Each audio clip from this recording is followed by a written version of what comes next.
우리가 함께 묵상할 하나님 말씀은 사무엘하 16장 5절로 14절의 말씀입니다. 제가 가지고 있는 성경 구약 489페이지에 있습니다.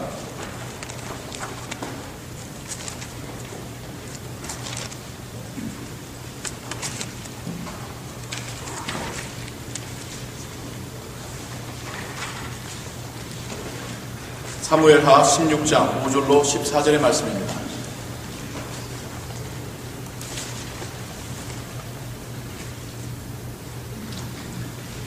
저와 여러분들이 한 구절씩 번갈아 교도하시고 마지막 절을 함께 공부하겠습니다. 다윗 왕이 바울임의 이름에 거기서 사울의 집 족속 하나가 나오니 게라의 아들이요 이름은 시므이라. 저가 나오면서 연하여 저주하고 또 다윗과 다윗 왕의 모든 신복을 향하여 돌을 던지니 그때의 모든 백성과 용사들은 다 왕의 좌우에 있었더라. 시므이가 저주하는 가운데 이와 같이 말하니라.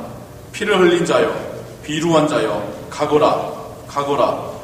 사울의 족속의 모든 피를 여호와께서 네게로 돌리셨도다. 그 대신에 네가 왕이 되었으나 여호와께서 나라를 네 아들 압살롬의 손에 붙이셨도다. 보라, 너는 피를 흘린 자인고 나를 자취하였느니라. 수리아의 아들 아비새가 왕께 여짜오되 이 죽은 개가 어찌 내 주 왕을 저주하리이까?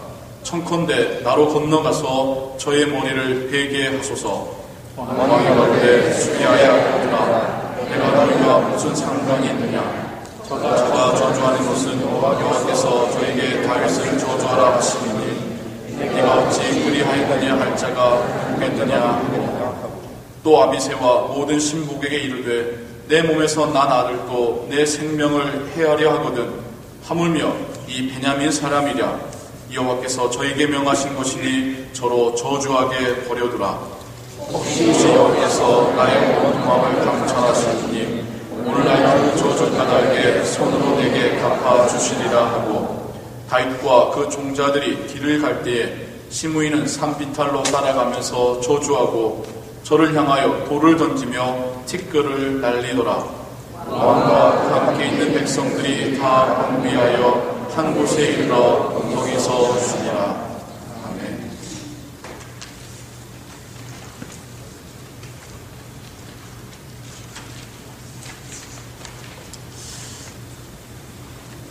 오랜만에 다윗에 대한 설교를 다시 연결해서 하게 되었습니다. 그동안 저희가 붕괴가 있었고 또 부활주일이 있어서 한동안 사무엘서 강해 설교를 중단했었습니다. 다시 사무엘 상하에 있는 그 말씀을 우리가 함께 보면서 은혜 받기를 소원합니다. 여러분께서 우리 한번 기억을 떠올리는 의미에서 한번 우리가 복습 내지는 한번 되돌려서 한번 기억해 보도록 하겠습니다. 여러분, 우리가 사울이 왕이 됨으로 인해서 어떤 모습들, 어떤 안타까운 모습들을 보게 되었죠? 교만함과 불신이죠. 하나님 앞에서 자기의 뜻이 먼저가 되고 하나님의 뜻을 묻기보다는 자신의 판단이 앞서는 그런 교만을 우리가 보았습니다. 후에는 불신을 보았죠. 나라를 위하여, 자신을 위하여 충성되게 싸웠던 부하 장수 다윗을 믿지 못하는, 그래야 점점 그가 미쳐가는 그런 모습을 우리가 보았습니다. 그 이후에 우리는 또 다윗의 이야기를 들어오고 있습니다. 어떤 이야기가 여러분 기억나십니까? 자신에게 억울하게 대하는 사울, 자신에게 창을 던지는 사울을 피하는 다윗의 이야기를 보았죠. 자신을 배신하고 자신이 구해준 그 족속이 자신을 배신하고 넘기려 하는 그러한 상황 가운데서 그냥 피하여 도망가는 다윗의 이야기를 보았습니다. 사울을 죽일 기회가 2번이나 있었음에도 불구하고 참고 견디고 인내하는 광야에서 훈련받는 다윗의 모습을 우리가 보았습니다. 그 다음에 어떤 스토리가 여러분 기억나십니까? 다윗이 왕이 된 이후에 다윗의 그 가정에 큰 우환이 닥치는 이야기를 우리가 듣게 되었죠. 다윗의 그 자녀들 사이에 간통을 하고 강간을 하고 복수로 죽이는 그러나 그러한 스토리 앞에 다윗이 자신에게 충성되게 일했던 부하장수의 아내를 취하고 자신의 죄를 덮기 위하여 그 부하장수를 강교한 계책으로 죽이는 이야기를 우리가 보았습니다. 전쟁에서 얻은 승리를 온전히 자기가 모두 취하고 하나님께 감사하지 않는 그런 모습을 우리가 보았습니다. 다윗도 사울처럼 엘리 제사장처럼 되어가는 모습을 우리가 보았죠. 그리고 이제 오늘 우리는 하나님께서 다윗을 그 저울 위에 올려놓으시는 이야기를 함께 읽게 되었습니다. 하나님께서 맡기신 왕이라는 그 직분에 다윗이 합당한지, 그 옛날 하나님 사랑했던 그 믿음과 순수한 순종이 여전히 남아있는지 하나님께서 시험코자 저울대 위에 올려놓으시고 있습니다. 하나님은 다윗의 아들 압살롬을 그 저울로 사용하고 계십니다. 압살롬의 젊고 패기 넘치는 그 모습은 예전에 골리앗을 쓰러뜨렸던 다윗의 모습을 연상시킵니다. 성경에서도 압살롬에 대하여 온 이스라엘 가운데 압살롬같이 아름다움으로 크게 칭찬받는 자가 없었더라고 말하고 있습니다. 또한 압살롬은 외모만 출중할 뿐만 아니라 머리도 있는 자였습니다. 그 형 암논에게 복수를 하려고 할 때 지금 복수해야 될 때인지 아니면 참아야 될 때인지를 잘 알고 있었습니다. 그리고 복수를 할 수 있는 시기까지 기다릴 줄 아는 그런 자였습니다. 그는 외모만 출중한 것이 아니라 참 스마트한 자였습니다. 압살롬은 요압 장군을 이용하여서 아버지 다윗 왕에게 용서를 받고 다시 돌아오게 되지요. 하지만 다윗 왕은 압살롬의 얼굴을 보지는 않습니다. 그 마음 가운데 여전히 불편함이, 분노가, 상처가 남아있었던 것입니다. 하지만 동시에 압살롬의 마음 가운데서도 야망이 꿈틀대고 있었던 것입니다. 자기를 위하여 병거와 말들을 준비하였고요. 개인 호위병으로 50명을 세웠습니다. 그리고 성문길에 서서 왕을 만나러 온 사람들을 자기가 대신 만나죠. 그리고 그 사람들이 원하는 대로, 컴플레인하는 대로 다 들어줍니다. 그럼 무슨 말입니까? 옳고 그름을 따지는 것이 아니라 그 사람들의 마음을 훔쳤다라는 그러한 의미입니다. 그렇게 하기를 4년. 드디어 압살롬은 북쪽 이스라엘의 대부분의 사람들의 민심을 얻는데 성공합니다. 그리고 이제 본격적으로 반란을 꾀하게 되지요. 압살롬이 갔던 곳은 헤브론입니다.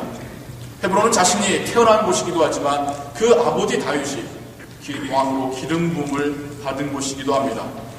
정말 상징적인 곳, 그곳에서 압살롬은 북방 이스라엘 지파의 그 옹의를 받으며 후원을 받으며 왕으로 세움을 입습니다. 그리고 이 다급한 정갈이 다윗에게까지 도달이 됩니다. 압살롬이 헤브론에서 스스로 왕이 되었고 이제는 예루살렘을 향하여 진격하고 있다라는 소식입니다. 이제 다윗은 중요한 선택의 기로에 놓이게 됩니다. 이것이 바로 하나님의 저울입니다. 너는 어떻게 선택할 것이냐? 어떻게 행동할 것이냐? 하나님께서 저울 위에 다윗을 올려놓고 있습니다. 싸울 것인가? 피할 것인가? 아무리 압살롬 편에 많은 군사들이, 많은 지파들이 함께 있다 할지라도 지금 다윗 왕 옆에는 상당한 군사들이 있습니다. 정예우 군사들입니다. 백전노장들입니다. 많은 전쟁을 이미 많이 치러서 전쟁을 할 줄 아는 자들이 다윗 곁에 있습니다. 뿐만 아니라 지금 왕궁을 내어주면 언제 여기 다시 탈환하게 될지 모르는 그러한 중요한 순간입니다. 더욱이 하나님의 언약궤가 다윗에게 있습니다. 명분은 다윗에게 있습니다. 그가 맞서 싸운다고 한다면 그는 쉽게 지지 않을 것입니다. 그런데 지금의 상황이 그 예전 사울이 다윗과 대치할 때의 상황과 사뭇 비슷합니다. 사울 왕은 자신이 군사를 이끌고 전쟁에 나아가 공을 세웠고 왕이 되었습니다. 그러나 그가 교만해지며 하나님 앞에서 점점 멀어져 갈 때에 소년 다윗이 그 앞에 서게 됐죠. 소년 다윗은 용맹함으로 골리앗을 쓰러뜨렸고 온 이스라엘의 마음을 송두리째 빼앗아갔습니다. 선지자 사무엘의 기름 부음을 통하여 이젠 자신의 나라가 저 소년 다윗에게 주어질 거라는 것을 불을 보듯 뻔한 그런 상황이었습니다. 사울은 이러한 중차대한 그 시기에 자신의 나라를 지키기 위하여, 자신의 가문을 지키기 위하여, 자신을 지키기 위하여 다윗에게 창을 던지는 것을 선택하였습니다. 저 다윗을 죽이는 것이 내 나라를 지키는 것이고 내 가정을 지키는 것이고 나를 지키는 것이라고 생각했던 것이기 때문입니다. 하지만 그 결과는 다윗은 미쳐갔고 하나님께 버림받았다는 것입니다. 이제 다윗이 똑같이 사울왕의 자리에 서게 됩니다. 똑같이 자신의 아들 압살롬 앞에서 지금 나의 이 자리를 지키기 위하여 자신의 아들을 향하여 창을 던질 것인가 아니면 피할 것인가 선택의 기로에 놓이게 되었습니다. 하지만 이 순간이 그동안 신앙의 게으름으로 나태해져 있던 그 다윗의 믿음이 영성이 깨어나는 순간이기도 하였습니다. 다윗은 아들을 향하여 자신의 동족을 향하여 칼을 빼어들고 창을 드는 것으로 선택하는 것이 아니라 그 예전처럼 사울을 피하여 도망갈 때처럼 궁에서 쫓겨나는 길을 택하였습니다. 다윗은 다시 광야로 나갈 것을 결심합니다. 그리고 모든 것을 하나님의 손에 내어 맡깁니다. 불공평하게 자신을 대우하며 국가에 큰 공을 세운 자신을 죽이려 했던 그 사울왕을 뒤로 하고 무엇 하나 의지할 것 없는 그 광야로 나갔던 그때처럼 다시 그 모든 왕궁과 그 모든 것을 내려놓고 광야로 피하는 길을 선택합니다. 다윗이 이렇게 결정할 때에는 자기만을 위한 배려가 아니었습니다. 자기와 함께하고 있는 백성들을 위한 배려도 있었습니다. 지금 다윗 왕이 예루살렘을 사수하기 위하여 전쟁을 하겠다고 한다면 정말 많은 수가 피를 흘리며 죽어야 할 것입니다. 하지만 그는 15장 14절에서 빨리 가자. 두렵건대 저가 우리를 급히 따라와서 해하고 칼로 성을 칠까 하노라라고 말하고 있습니다. 다윗은 자기뿐만 아니라 백성들이 전쟁 가운데서 죽는 것을 피하는 길을 또한 선택하고 있는 것입니다. 다윗 왕이 피하는 길을 선택한 또 다른 이유가 있습니다. 밧세바 사건 이후에 하나님께서 선지자 나단을 통하여 칼이 다윗의 집을 떠나지 않을 거라고 말씀하셨습니다. 나단 선지자의 예언을 떠올린 다윗은 이 고난이 자신의 범죄함으로 인하였다는 것을 깨닫게 된 것입니다. 하나님으로부터 온 시련인 겁니다. 자신이 하나님께 범죄함으로 인하여 하나님께로부터 오는 시련입니다. 인간의 노력으로 하나님의 이 시련을 맞서 싸우거나 피하는 것이 아니라 하나님의 결정 아래에 자신을 내어 맡기는 길을 선택하고 있는 것입니다. 내가 광야로 나아가서 하나님께 다시 회복시켜 주셔서 감사하지만 회복시키지 않으실지라도 하나님의 결정이라고 그는 깨닫게 된 것입니다. 그러면서 15장 25절에서 이렇게 말합니다. 만일 내가 여호와 앞에서 은혜를 얻으면 도로 나를 인도하사 내게 그 궤와 그 계신 데를 보이시리라. 지금 다윗은 광야로 쫓겨가는 길을 선택했지만 그 길은 하나님께 다시 돌아가는 길이었으며 하나님께 자신의 삶을 내어 맡기는 길이었던 것입니다. 약 15년이 걸렸습니다. 하나님께서 다윗을 왕의 자질로 훈련시키시는 데는 15년이 걸렸습니다. 하나님께서 다윗을 왕이라는 그릇으로 빚어가시는 데는 15년의 시간이 걸렸습니다. 하지만 하나님께서 지금 단 한순간으로 그 그릇을 깨뜨리고 계시는 것입니다. 하나님께서 굳이 만드신 그 그릇을 깨뜨린다라는 그 의미가 여러분 얼핏 이해가 안 되실 수 있습니다. 어렵게 만드시고 그렇게 오랜 시간을 건드셔서 만드셔서 왜 지금은 다시 깨뜨리신다는 것인가? 깨진 그릇이 도대체 어디에 쓸모가 있단 말인가? 그러나 성경 우리에게 분명히 말씀하고 있습니다. 다윗이라는 그릇을 만드신 분도 하나님이지만 그 그릇을 깨뜨릴 수 있는 분도 하나님이라는 것을 우리에게 말씀하시는 것입니다. 하나님께서 사용하실 그 그릇을 만드셨지만 하나님께 쓰임받아야 되고 순종해야 되는 그 그릇이 하나님 앞에서 나태해지고 교만해지고 탐욕으로 물들어갈 때, 그리고 그 그릇이 마치 자기가 토기장이냐 자기가 주인이냐 착각할 때 하나님 그 그릇마저도 깨뜨리신다라고 우리에게 말씀하고 있는 것입니다. 그 그릇을 깨뜨려서라도 진정 주인이 누구인가, 하나님이 누구인가를 확인시키고 계시다라는 것입니다. 다윗 왕에게는 자신이 이스라엘의 왕이 아니라 여호와 하나님이 진정 이스라엘의 왕이시며 주인이심을 깨달을 필요가 있었습니다. 이러한 영적 지혜가 무지해졌을 때 무뎌졌을 때 그는 범죄하였던 것입니다. 사랑하는 성도님 여러분, 우리를 만드신 하나님께서 우리를 통하여 그 뜻을 이루어 가시길 원하심을 깨달으시기 바랍니다. 하나님은 우리를 사용하시어 하나님의 일을 하길 원하십니다. 우리는 도구입니다. 도구로 쓰임받아야 될 우리가 마치 주인인 양 착각하며 행동한다면 진짜 주인이신 하나님께서 우리 또한 깨뜨리실 거라는 것을 잊지 마시기 바랍니다. 다시 광야로 나아간 다윗은 감회가 새로웠을 것입니다. 다윗 왕은 사울 왕에 쫓길 때에 광야에서 기도하였습니다. 그 광야는 다윗에게 고통과 시련의 땅이었지만 동시에 하나님께 부르짖으며 기도했던 곳이었으며 하나님의 뜻을 물어 아랬던 곳이었으며 하나님께 찬양을 지어 올렸던 신앙의 훈련의 장소였습니다.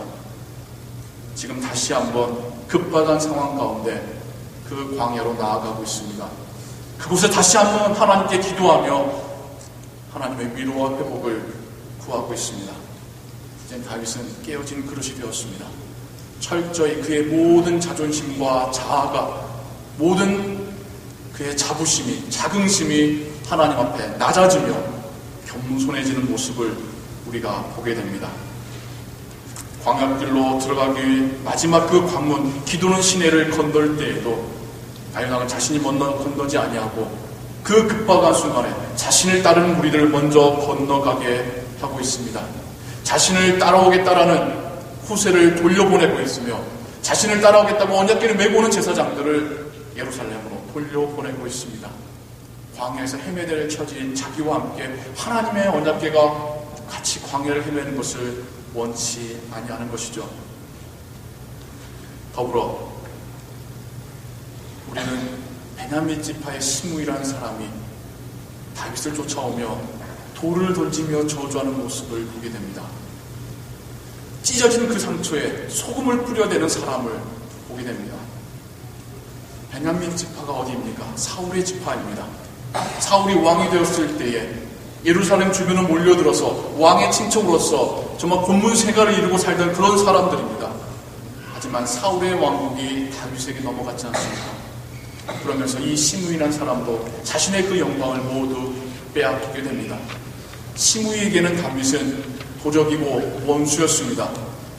그 분노와 그 상처를 지금 도망가는 다윗에게 쏟아붓고 있는 것입니다.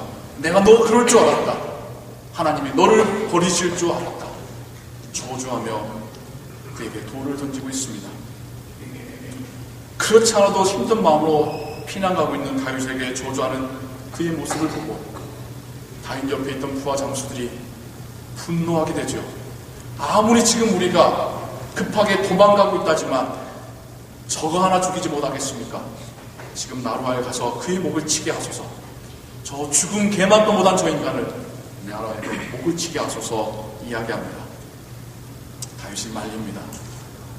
내버려둬라. 그가 요구하는 것이 아니라 하나님께서 그로 하여금 나에게 저주하게 하신 까닭이다. 차라리 내가 이 저주를 받고 하나님께 용서받기를 원한다라고 이야기하고 있습니다. 지금 이 순간에도 다윗은 저 사람이 나에게 뭘 말하느냐에 신경이 아닙니다. 하나님이 자기에게 무엇을 원하시는지, 하나님이 지금 자기를 어떻게 깨뜨리기를 원하시는지에 모든 생각과 마음이 쏠려 있는 것입니다. 비록 저 사람의 입에서 나를 저주하는 말이 나올지라도 하나님께서 나를 책망하시는 말씀으로 듣겠다라고 낮아지고 깨어지고 있는 것입니다.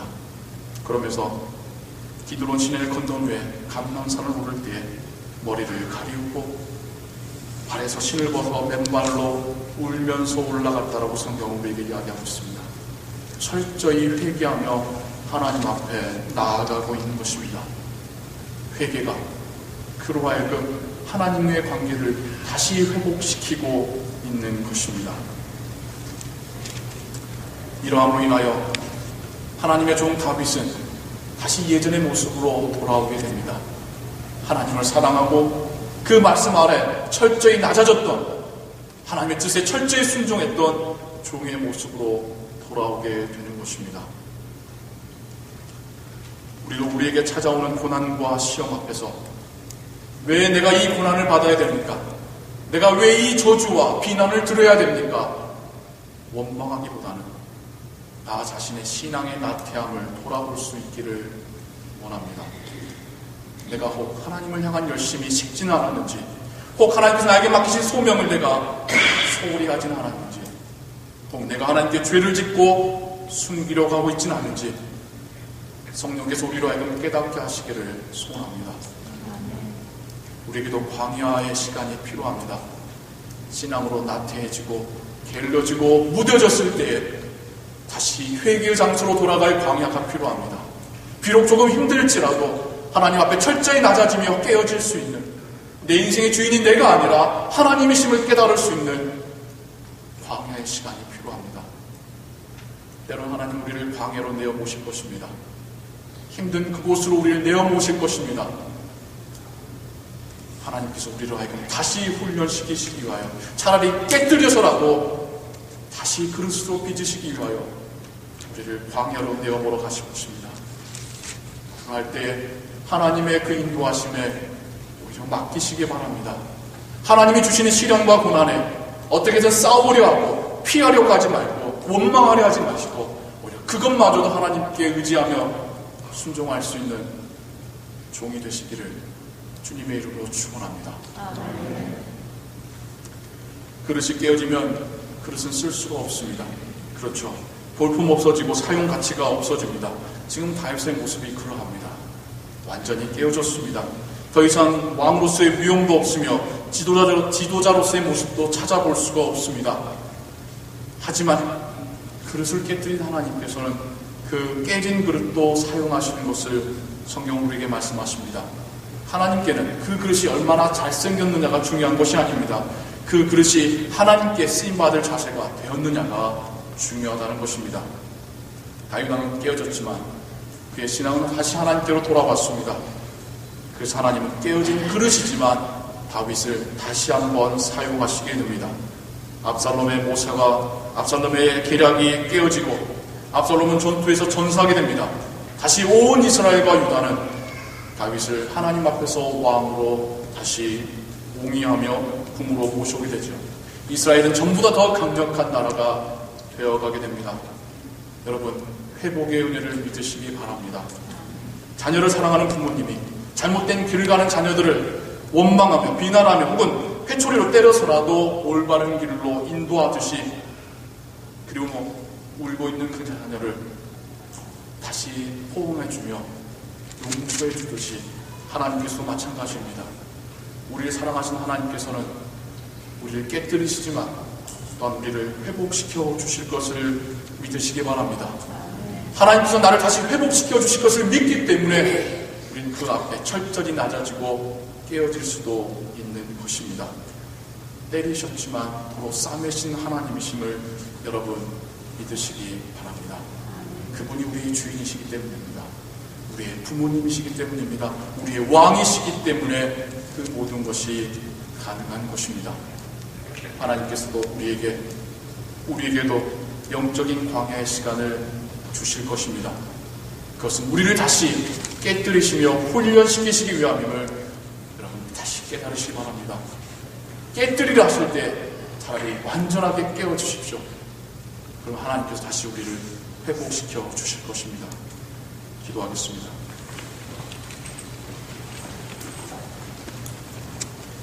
사랑과 은혜 하나님 아버지, 그 위대했던 다윗이지만 하나님께서 그를 깨뜨리실 때에는 한순간에 모든 것을 잃게 됨을 보게 됩니다. 낮아지며 저주받는 자리까지 내려가는 것을 보게 됩니다. 하지만 아들을 향하여, 동족을 향하여 창을 드는 길을 택한 것이 아니라 하나님께 나아가며 하나님께 야단맞으며 하나님 앞에 깨어지는 길을 택한 다윗의 모습을 또한 우리가 보았습니다. 광야에서 철저히 깨어지고 회개한 그를 다시 회복시키시는 하나님의 은혜도 우리가 함께 보았습니다. 하나님, 우리도 또한 이 세상에서 신앙생활할 때에 영적인 나태함이 있습니다. 교만함이 있습니다. 탐욕으로 무뎌져가는 우리의 신앙이 있습니다. 그때 우리를 깨뜨려 주시옵소서. 차라리 우리를 광야로 내몰아 주시옵소서. 차라리 거기서 깨어져서 하나님 앞에 울며 엎드릴 수 있도록 은혜 내려 주시옵소서. 회개하는 자를 회복시키시는 하나님을 믿게 하여 주시옵소서. 예수 그리스도의 이름으로 기도하옵나이다. 아멘. 이 시간 준비하시는 음 드리는 시간 갖도록 하겠습니다. 찬송가